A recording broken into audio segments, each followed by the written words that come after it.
সে অনেক টাকা পয়সার মালিক ছিল, কোটি কোটি টাকার মালিক ছিল, বড় ব্যবসায়ী ছিল। আমার বাবা তার সাথে আমার বিবাহ দিয়েছিল। একদিন দুপুরবেলা এক ভিক্ষুক এসে আমাদের দরজায় কিছু খাবার চায়, কিন্তু আমার ওই স্বামী তাকে কিছু না দিয়ে তাকে ফিরিয়ে দিয়েছিল। যাও, এখন কিছু দেওয়া যাবে না, তাকে ধমক দিয়ে ফিরিয়ে দিয়েছিল। আমি আজকে আমার ওই স্বামীকে আবার আমার দরজায় ভিক্ষুক হয়ে আসাটাকে আমি সইতে পারি নাই, এই জন্য আমি বেহুশ হয়ে গেছি।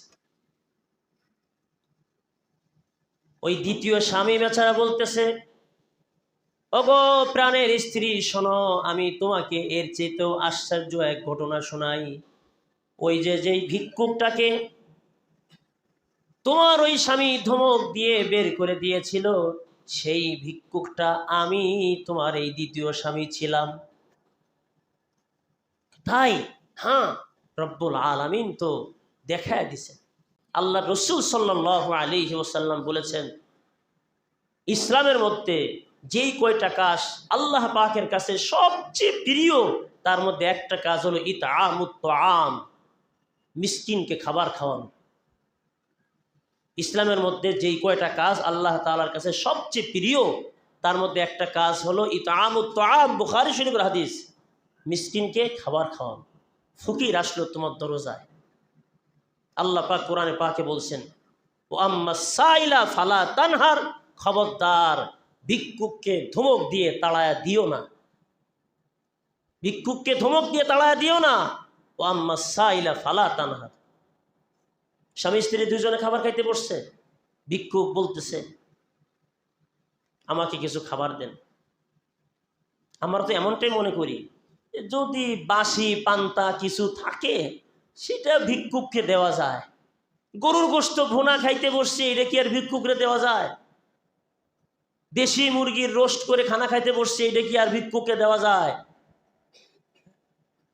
তোমাকে কে এই গরু গোশত ভুনা খাওয়ার তৌফিক দিছে? সেই মালিকের পক্ষ থেকে ভিক্ষুক তোমার দরবার আসছে তোমাকে পরীক্ষা করার জন্য। মালিক পরীক্ষা করতেছে। আমরা তো এমনটাই মনে করি, নাকি এখানে এমন কোনো সুফি আছেন যিনি মনে করেন যে আপনি খুব দামি দামি খানা পাকায়া আপনার স্ত্রী ছেলে মেয়েদেরকে নিয়ে খাইতে বসছেন, এমন সময় ভিক্ষুক আসছে, আপনি আপনার প্লেট থেকে উঠায়া গরু গোশত ভুনা, দেশি মুরগি ভুনা, আরও যত যত দামি খানা নিয়ে বসছেন, এগুলো আপনি ভিক্ষুককে দেন। এরকম সুফি এখানে দুই একজন থাকলে একটু হাত উঁচা করেন। অথচ আমার নবী, তোমার নবী, বিশ্ব নবী মুহাম্মদুর রাসূলুল্লাহ সাল্লাল্লাহু আলাইহি ওয়াসাল্লাম যে নিজে না খেয়ে মানুষকে খাওয়াইছেন, ভিক্ষুককে খাওয়াইছেন, মিসকিনকে খাওয়াইছেন, তার দরবার থেকে যে কেউ খালি হাতে ফিরে যায় নাই। হাদিসে পাকের মধ্যে আছে, রাসূল করিম সাল্লাল্লাহু আলাইহি ওয়াসাল্লামের কাছে এসে কেউ খালি হাতে ফিরে যাইত না। আসছে ভিক্ষুক, দেওয়ার মতো কিছুই নাই। রাসূলুল্লাহ সাল্লাল্লাহু আলাইহি ওয়াসাল্লাম তাকে বলেন নাই, ভাই আমার কাছে দেওয়ার মতো কিছুই নাই, তুমি যাও। ওই যে আমরা বলি মাফ করো, না বলেন নাই, আমরা তো থাকতেও বলি মাফ করো। আল্লাহ রসুল সাল্লাল্লাহু আলাইহি ওয়াসাল্লাম বললেন, বসো, আমার কাছে এখন দেওয়ার মতো কিছু নাই, তবে আমি মনে মনে দোয়া করতেছি আল্লাহ তাআলা যাতে তোমাকে কিছু দেওয়ার তৌফিক আমাকে দান করেন, কিছু ব্যবস্থা করে দেন। এক ভিক্ষুক অপেক্ষায় আছে আল্লাহ রসুল সাল্লাল্লাহু আলাইহি ওয়াসাল্লাম থেকে কিছু পাওয়ার জন্য, নেওয়ার জন্য। এরই মধ্যে আর এক ভিক্ষুক আসছে, ইয়া রাসূলুল্লাহ, আমি বড় অভাবী, আমাকে আল্লাহর হস্তে কিছু দেন। আল্লাহর নবী সাল্লাল্লাহু আলাইহি ওয়াসাল্লাম তাকেও বললেন, বসো, আমি মনে মনে দোয়া করতেছি আল্লাহ তাআলা যেন তোমাকে কিছু দেওয়ার তৌফিক আমাকে দান করেন। প্রথম ভিক্ষুক তো মনে করতেছে, আরে আমারকে এখনো পর্যন্ত কিছু দিতে পারলেন না, আবার আর একজনকেও বসাইলেন, দেখি কি হয়। ফের এরই মধ্যে আর একজন ভিক্ষুক আসছে। রাসূল পাক সাল্লাল্লাহু তাআলা আলাইহি ওয়াসাল্লাম তৃতীয় জনকেও বললেন, বসো, আমি মনে মনে দোয়া করতেছি আল্লাহ তাআলা যেন খালি হাতে তোমাদেরকে ফিরাইতে না দেন, আমাকে কিছু দেওয়ার তৌফিক দেন, আমার ঘরে দেওয়ার মতো কিছুই নাই, ইনশাআল্লাহ ব্যবস্থা একটা হবে, বসো। এটা তো তোমার নবীর আদর্শ, তুমি তো আশিকে রসুল। বসছেন। রসুল পাক সাল্লাল্লাহু আলাইহি ওয়াসাল্লাম দোয়া করতেছেন ভাঙ্গা দিলে ব্যথিত হৃদয়ে, আল্লাহ তুমি না আমাকে বলছো ভিক্ষুককে ফিরায় না দিতে? আল্লাহ আমার কাছে দেওয়ার মতো কিছুই নাই, তুমি আমাকে দেওয়ার তৌফিক দাও মাওলা। এরই মধ্যে এক সাহাবী তার বাগান থেকে, নতুন বাগান থেকে আনার পেড়ে, বেদেনা বলি আমরা, আনারও বলি, তাজা তাজা আনারের এক টুকরি, আনার ভর্তি এক টুকরি বিশ্বনবী সাল্লাল্লাহু আলাইহি ওয়াসাল্লামের জন্য হাদিয়া নিয়ে আসছেন। নবীজির জন্য সৎকা গ্রহণ আল্লাহর পক্ষ থেকে অনুমোদিত ছিল না। আল্লাহ রসুলকে যে যা দিছে সব হাদিয়া, সব হাদিয়া। ইয়া রাসূলুল্লাহ, এই যে টুকরি, এর মধ্যে আনার আছে, এটা আমার নতুন বাগানের আনার, আমি এখনো খাই নাই, আমি আসছি আগে আমার নবী বিশ্ব নবী মুহাম্মদুর রাসূলুল্লাহ সাল্লাল্লাহু আলাইহি ওয়াসাল্লামকে হাদিয়া করব, এরপর আমি খাব।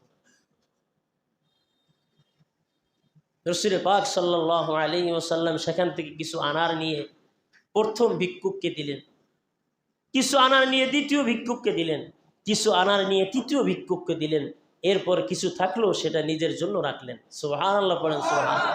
এটা তো তোমার নবীর আদর্শ, এটা তো তোমার মালিক আল্লাহ রাব্বুল আলামিনের শিক্ষা। আল্লাহ তাআলা যে শিক্ষা দিয়েছেন তার হাবিব সাল্লাল্লাহু আলাইহি ওয়াসাল্লামকে, সেই শিক্ষার উপরেই রাসূলুল্লাহ সাল্লাল্লাহু আলাইহি ওয়াসাল্লাম নিজে চলেছেন আর আমাদেরকে চলতে বলেছেন। বুখারী শরীফে একাধিক হাদিস, ইতআমুত তাআম, আতিমিল মিসকিন, আতিমিল মাসাকিন, তোমরা মিসকিনদেরকে খাবার খাওয়াও। ওই যে বড় লোক গরুর গোশত ভুনা, গরুর গোশতের টিকা, এরকম দামি দামি খাবার, বড় ইচা মাছ কিনছে 2000 টাকা দিয়া, 20টা ইচা 100 টাকা করে পিস। সেই ইচা 20 ইচা নিয়ে পরিবারের সবাই 2টা 3টা করে খাবে বসছে। এই সময় ভিক্ষুক একটা আইছে, এই খানা কি ভিক্ষুককে দেওয়া যায়? ভিক্ষুক এসে কিন্তু বলতেছে, আল্লাহর হস্তে আমাকে কিছু খাবার দাও। সে তোমার কাছে পাও না, যেই মালিক তোমাকে এই গরু গোশত কেনার তৌফিক দিয়েছেন, এই দেশি মুরগি কেনার তৌফিক দিয়েছেন, বড় শিং মাছ, দেশি শিং মাছ কেনার তৌফিক দিয়েছেন, বড় ইচা মাছ, চিংড়ি মাছ কেনার তৌফিক দিয়েছেন, তিনি তাকে পাঠাইছেন তোমার কাছে। পারল না, ফেল খাইল। স্ত্রী বলতেছিল, আসছে কিছু খাবার, তাকে দাও না। আল্লাহর হস্তে কিছু চাইলো, দাও না তাকে। স্ত্রীকে ধমক দিয়ে তাকে তার মুখ বন্ধ করে দিল, তার জবান বন্ধ করে দিল, দিল না তাকে কিছু। ভিক্ষুক এ কথা বলে গেল, আল্লাহ প্রচন্ড ক্ষুধা নিয়ে আসছিলাম এত বড় লোকের বাড়ির গেটে। আজকাল তো যারা বড় লোক, কোটিপতি, শিল্পপতি, তাদের গেটে ভিক্ষুক যাওয়া সম্ভবই না, খাবার চাইবে কোত্থেকে? আল্লাহ তোমার কাছে বিচার দিলাম, তুমি আল্লাহের বিচার করো। ক্ষুধা নিয়ে ফিরে গেলাম, তাদের তো দেওয়ার তৌফিকও ছিল। আর যখন দামি দামি খাবার নিয়ে ঘরে খাইতে বসে, এর একটা ঘ্রাণ তো বাহিরেও যায় না? রব্বুল আলামিন ওই ভিক্ষুকের শব্দ কবুল করে ফেলছেন। আল্লাহ তাআলা দেখায়া দিছেন, কিছুদিনের মধ্যেই ওই যে বড় লোক, কোটিপতি, শিল্পপতি, আল্লাহ পাকের আযাব তাকে ধরছে। অসুস্থ হইছেন, হইতে হইতে হইতে হইতে একেবারে অসুস্থ হয়ে পড়ছেন। তার সাথে ঘর সংসার করার মতো আর উপযুক্ততা তার নাই। রাজকন্যা মাত্র বিবাহ হয়েছে 1-2 বছর, তার এই জীবনকে কি সারা জীবন কি এর কাছে রাখবে? আবার তার যে কোটি কোটি টাকা, ব্যবসা বাণিজ্য সব খতম হয়ে একেবারে সে গরিব হয়ে গেছে। রব্বুল আলামিন এরকম করতে পারেন কি পারেন না? পারেন, পারেন, পারেন, পারেন, পারেন। ইচ্ছা করলে 1 বছরের মধ্যে তোমাকে ফকির বানাইতে পারেন। 3টা বাড়ির মালিক হইছো, 1 বছরের মধ্যে তুমি ভিক্ষা করবা বাইতুল উসমান শাহী জামে মসজিদের সামনে দাঁড়ায়া। পারেন, আল্লাহ তাআলা এরকম করতে পারেন। বহুজনকে করে দেখাইছে রাস্তায়। আল্লাহ তাআলা তাকে একেবারে গরিব বানাই দিছে। রাজকন্যা তো তার কাছে থাকার আর সম্ভব না। রাজা মেয়েকে এর কাছ থেকে ফিরায় নিয়ে গেছে। না, এর কাছে আর রাখা সম্ভব না। বাড়িতে আছে, বাপের বাড়িতে আছে মেয়ে। কিছুদিন পর বাবা খবর পাইলেন এক লোক ওই এলাকায় নতুন বড় লোক হইছে। নতুন বড় লোকও তো অনেকে হয়। বাপে মানুষের বাড়িতে কাজ করছে, মা মানুষের বাড়িতে কাজ করছে, সামান্য থেকে সামান্য, ছোট থেকে ছোট কাজ করে তারা জীবিকা উপার্জন করছে। আজকে তারা হাজার হাজার কোটি কোটি টাকার মালিক, বড় বড় টাওয়ারের মালিক। আছে না নাই? চোখের সামনেও কি আছে? আল্লাহ আমাদেরকে বোঝার তৌফিক দিক, বলে না আমি। শুনছে একজন নতুন বড় লোক হয়েছে, হোক না নতুন বড় লোক, টাকা পয়সা হইলে হয়েছে। নতুন আর পুরাতন আছে নাকি? বর্তমান সময়ে তো মানুষ নতুন আর পুরাতন দেখে না। কোনো সময় মানুষ এটা দেখতো না, টাকার মালিক বাস। মেয়ের বিবাহের প্রস্তাব গেছে, সেও প্রস্তাব দিছে, বিবাহ হয়ে গেছে। স্বামী স্ত্রী দুইজনে মিলে দ্বিতীয় স্বামীর সাথে এই যে রাজকন্যা খানা খাইতে বসছে। রব্বুল আলামিন দেখাইতেছে, আল্লাহ তাআলা পুরাপুরি সাজায়া সাজায়া দেখাইতেছে। এই ঘটনা আল্লাহ তাআলা ঘটিয়েছেন আমাদের উপদেশের জন্য। কিসের এত অহংকার করো? রব্বুল আলামিন বলছেন, ইন্নাল্লাহা লা ইউহিব্বুল মুস্তাকবিরিন, অহংকারীদেরকে আমি ভালোবাসি না। দুইজনে দ্বিতীয় স্বামীর সাথে রাজকন্যা খাইতে বসছে দুপুরবেলা। দামি দামি খানা, বড়লোক মানুষ খাইতে বসছে। এক ভিক্ষুক বাড়ির গেটে এসে আওয়াজ দিতেছে, মা, বাবা, আমি বড় ক্ষুধার্ত, আল্লাহর হস্তে আমাকে কিছু খাবার দেন। স্বামী বেচারা, আল্লাহ তাআলা যে তাকে ছোট থেকে বড় করেছেন, তার এটা মনে আছে যে আমার মালিক আমাকে বড় বানাইছেন। আমার কিছুই ছিল না, আমি ভিক্ষুক ছিলাম। আমার দরজায় ভিক্ষুক, আমি তাকে খালি হাতে ফিরাই দেব না, আমি তাকে এই দামি দামি খাবার থেকে কিছু খাওয়াবো। ওই দামি দামি খাবার থেকে কিছু খানা ভিক্ষুকের জন্য নিয়ে গেছে। কিন্তু এই দ্বিতীয় স্বামী বেচারা ওই ভিক্ষুকে দেখে চিনতে পারে নাই। এই স্বামী বেচারা ভিক্ষুকের কাছে গিয়ে ভিক্ষুককে একেবারে কাছে বসে সুন্দর করে বেড়ে বেড়ে খাওয়াইতেছে। ভাই খান, ভাই আর একটু খান, ভাই একটু গরু গোশত নেন না, ভাই ভাই একটু রুই মাছ একটু নেন না। এরকমটা আমাদের হওয়া উচিত ছিল। আজকে বিবাহ শাদীর অনুষ্ঠান হয়, ফকিরদেরকে খাওয়াইলেও একেবারে ওই গেটের কাছে এক পদের খাবার দিয়ে কোনো মতে খাওয়ায় বিদায় করে। আর যাদের কাছ থেকে বড় বড় নোট পাও, যাদের কাছ থেকে হাদিয়ার নামে খাবার বিক্রি করার পয়সা পাও, তাদেরকে ভালো মতন খাওয়াও। মরে দেখো এরপরে কি হয়, মরে দেখো পরিণতিটা কি হয়। তো বিবি বেচারি দেখতেছে, কিরে, চিন্তা করতেছে, এত সময় হয়ে যায়, স্বামী ফিরে আসে না। গেটের কাছে গেল ভিক্ষুককে খাবার খাওয়াইতে। স্ত্রী এবার বের হয়ে গেট পর্যন্ত গেছে, গিয়ে ওই ভিক্ষুকটাকে দেখে চিনে ফেলছে, আরে এ তো আমার সেই প্রথম স্বামী। সাথে সাথে সে বেহুশ হয়ে পড়ে গেছে। আল্লাহু আকবার, আল্লাহু আকবার।